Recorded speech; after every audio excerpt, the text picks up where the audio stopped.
Déterminons l'aire du triangle KLM. Donc,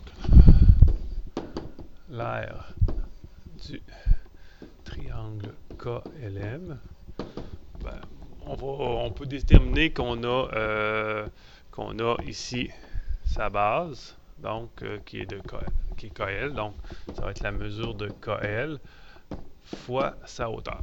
Et là, la hauteur, si je détermine que KL est sa base, et ça va être le cas lorsqu'on va avoir un triangle avec un angle obtus et deux côtés adjacents, on va devoir compléter la base ici et venir déterminer une hauteur, comme ça ici, perpendiculaire à la base, donc je vais nommer H ici.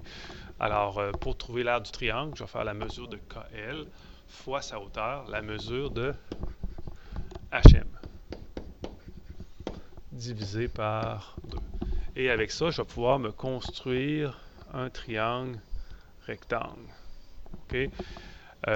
Donc, ce triangle rectangle-là, je connais la mesure de LM, qui est déjà déterminée ici, qui est 6 cm.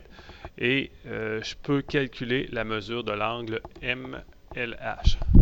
Donc, pour ce faire, la mesure de l'angle MLH, je vais utiliser 3 sommets parce que l'angle L peut déterminer aussi l'angle KLM. Donc, c'est important que lorsqu'on a un angle, on a un sommet qui détermine 2 angles, ou 3 dans ce cas-ci, avec l'angle supplémentaire.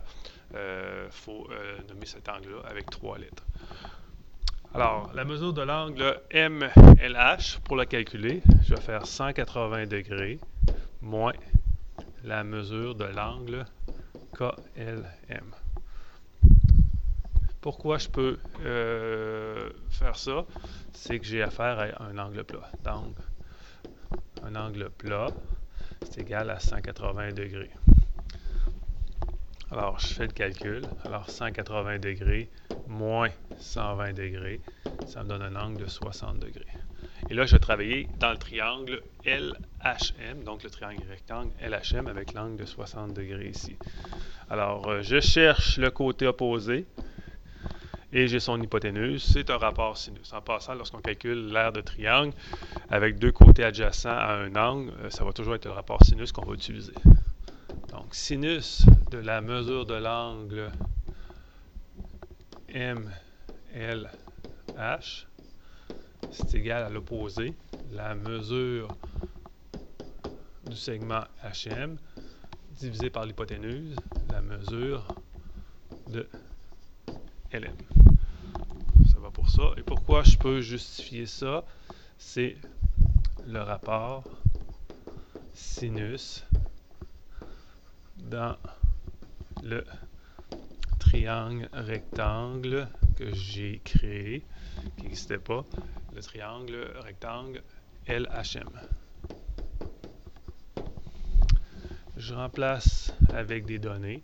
Donc, le sinus de 60 degrés est égal à la mesure de HM divisé par 6.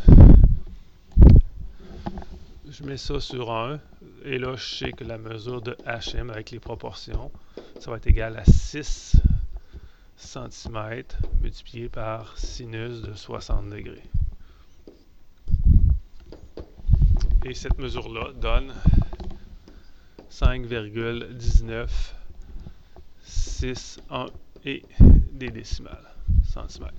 Alors, quand je dois calculer l'aire, donc ça devient assez simple de calculer l'aire, la mesure de KL, c'est 15 cm, multiplié par la mesure de HM, qui est 5,1961, 3 petits points, centimètres, divisé par 2.